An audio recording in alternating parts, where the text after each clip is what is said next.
Welcome to the Explainer. If you're a focused learner who loves getting the details exactly right, well, you're absolutely in the right place today.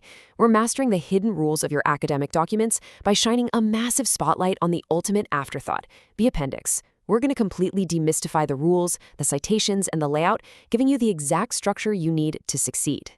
So let me ask you something right off the bat. Are you actually citing your appendix correctly? I mean, it sounds like a totally simple question, right? But it's a trap that catches so many people completely off guard. You pour hours, days, or literally weeks into the main body of your document, making sure every single quote is perfectly referenced. But then, you just kind of throw your extra materials into the back and completely forget the rules.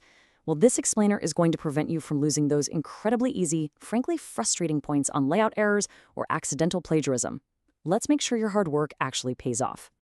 Okay, let's dive into this by defining what we're actually looking at here.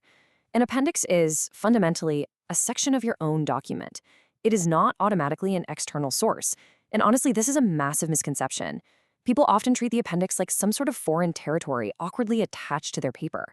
But no, this is your real estate. It belongs to your document. It's a direct extension of your hard work.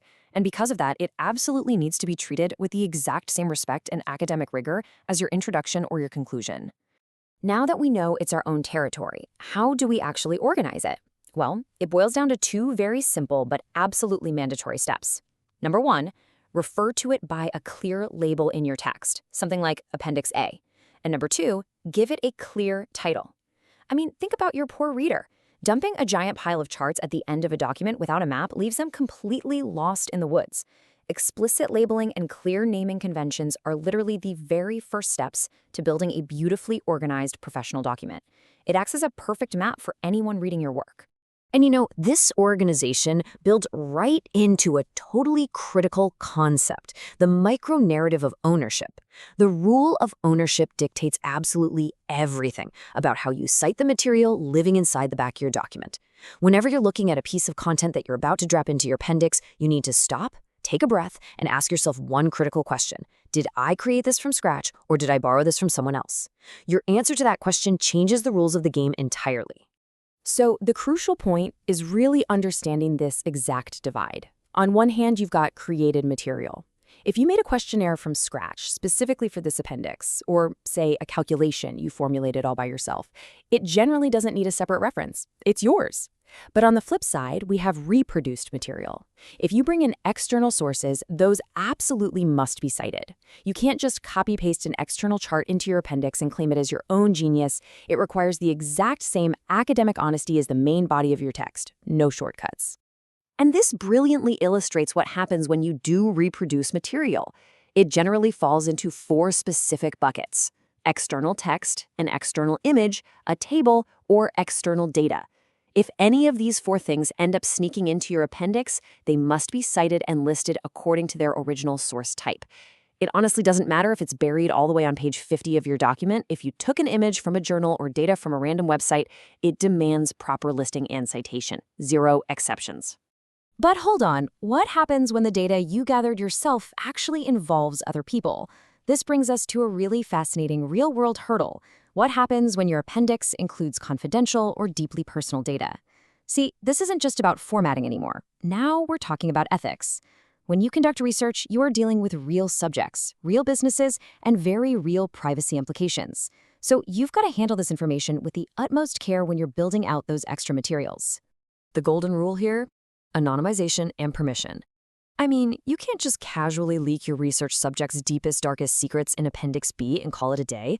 If you interviewed someone and promised them privacy, or if you have highly sensitive data from a corporate company, you have to follow through. Change the names, blur out the identifying details, and above all else, make sure you actually have explicit written permission to reproduce that data in your final document.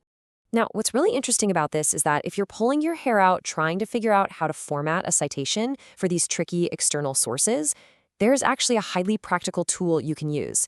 The Harvard Reference Generator can do a lot of the heavy lifting for you. Just plug it in.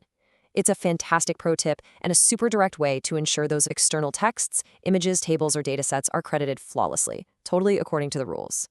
However, before we wrap up, we absolutely need to talk about the final boss of academic formatting.